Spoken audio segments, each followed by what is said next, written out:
Hello friends, आज का हमारा टॉपिक है माय मदर, जो कि जेसीईआरटी बोर्ड का क्लास 8 के चैप्टर है। तो चलिए इसके समरी को हम लोग हिंदी में समझते हैं। यह एक पोएम है और इस पोएम में कवि कलाम कलाम कहने का मतलब है कि डॉक्टर एपीजे अब्दुल कलाम अपने बचपन के दिनों को याद करते हैं जो उन्होंने रामेश्वरम में बिताए थे।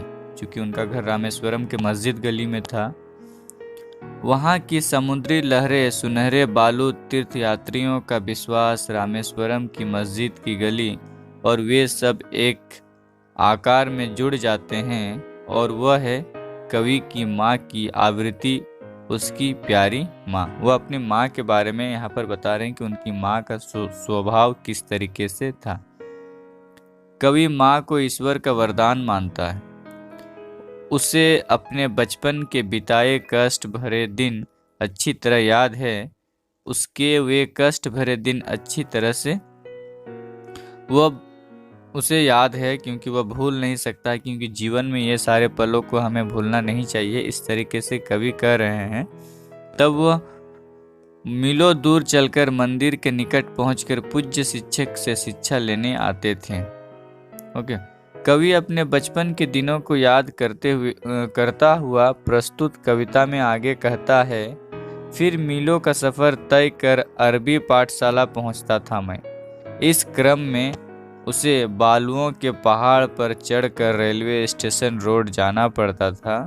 अखबारों को लेकर फिर मंदिरों के उस शहर रामेश्वरम में वह लोगों को अखबार बेचने निकल पड़ता था। इस टॉपिक में जो डॉक्टर एपीजे अब्दुल कलाम है, वो बचपन के समय में अखबार बेचा करते थे। स्टेशन से डायरेक्ट जो अखबार मिलता था, उनके जो एक थे रिलेशन में शमसुद्दीन नाम का, वे उन्हीं की सहायता से इन्होंने पहला काम पकड़ा था, ये अखबार डिस्ट्रीब्यूशन वाला काम। ठीक है। तो आगे फिर कवि कहते हैं, उसे तड़के उठकर स्कूल जाना पड़ता था। सुबह सुबह उठकर काम करके स्कूल भी जाना पड़ता था, जो काफ़ी दूर था। इसलिए उसे सूरज के उगने के फौरन बाद उठ जाना पड़ता था। चाहे शाम का समय हो या दिन का, रात को पढ़ाई के लिए बैठने के समय तक उस बालक को कई कष्ट उठाने पड़ते थे। कवि आगे की पंक्तियों में कहते हैं कि पांचों दफे नमाज पढ़ते हुए उसकी माँ एक पवित्र आत्मा की शक्ति, एक पवित्र शक्ति हासिल कर ली थी।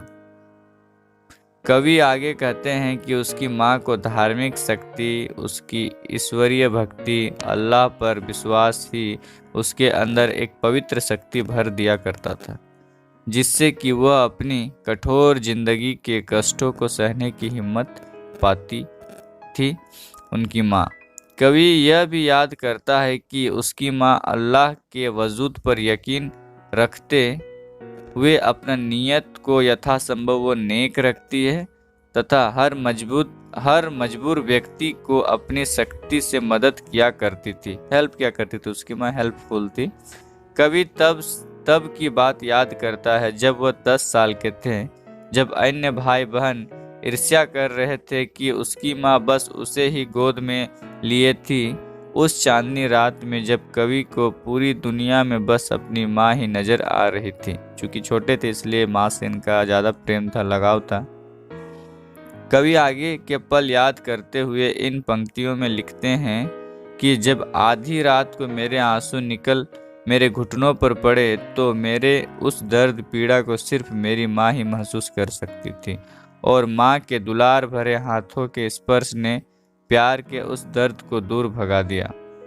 कवि आगे कहते हैं कि कविता की आखिरी पंक्तियों में कि तुम्हारा प्यार, देखभाल, करुणा और विश्वास, इन सब ने मुझ में बल प्रदान किया कि मैं ईश्वर पर भरोसा रखते हुए दुनिया के सारे कष्टों का सामना कर पाया हूँ माँ। तो यह सब माँ तुम्हारे ही कारण संभव हो पाया है। अंत में कवि अपने अरमान प्रकट करते हैं और वह और उसकी माँ कायनात के दिन यानी प्रलय के दिन एक दूसरे से फिर से जरूर मिलेंगे। इस तरीके से भावना वो प्रकट करते हैं, क्योंकि उनकी माँ जो है अब वह इस दुनिया में नहीं है। बस इस कारण से वह उन्हें याद कर रहे हैं और अपने बचपन में जो समय उन्होंने बिताए हैं अपनी माँ के साथ, उन सभी समय को याद करते हुए ये कविता को वो लिख रहे हैं और हम सभी को बता रहे हैं, और इस तरीके से ये जो कविता है वो समाप्त हो जाती है। धन्यवाद।